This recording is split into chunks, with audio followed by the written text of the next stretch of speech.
we talk about the emphasis on the middle management versus the people on the ground. So can you elaborate further on that? The people who do the actual interaction with travelers are a border services officer. Above that, you have superintendents. Above that, you have chiefs. Above that, you have directors. We work in workplaces where we're often outnumbered by managers. I've acted as a manager. I'll be candid here. I've never been that bored in my life. I mean, you know, to say that they have 5 minutes of work to do in a day would be a tremendous exaggeration. I'm talking about numbers where you have more people watching me work than the people doing the work. Imagine doing that and going into that every day and fill in one of those public service employee surveys and see what kind of score you get. It is abhorrent what we see happening.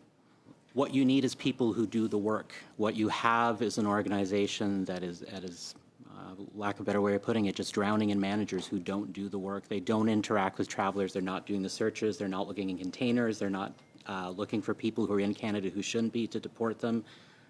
I don't know what they do. I've tried it, and I could tell you that it's not much. And the numbers that they have, we really can't figure it out, or why some of those resources in middle management are not taken and turned into officers who can actually do that work. It's very frustrating. But what kind of changes has to happen, you know, in terms of legislation or, you know, redistribution of authority?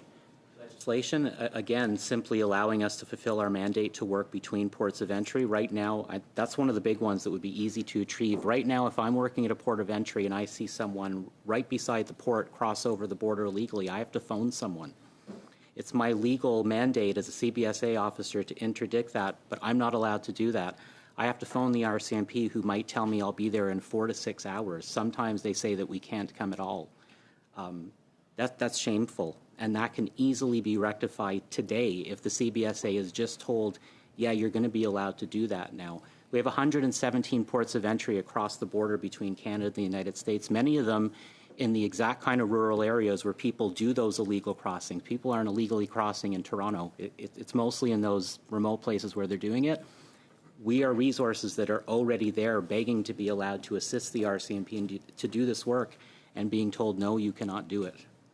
So again, you said that this can happen today. So why is it not happening? The CBSA seems to have no interest in doing that work. They've been very happy to sit back and let different combinations of provincial agencies and parks. We have almost everyone above a Boy Scout troop now working between the borders, finding people crossing illegally, but the CBSA, whose legal mandate it is to do it, will not do it.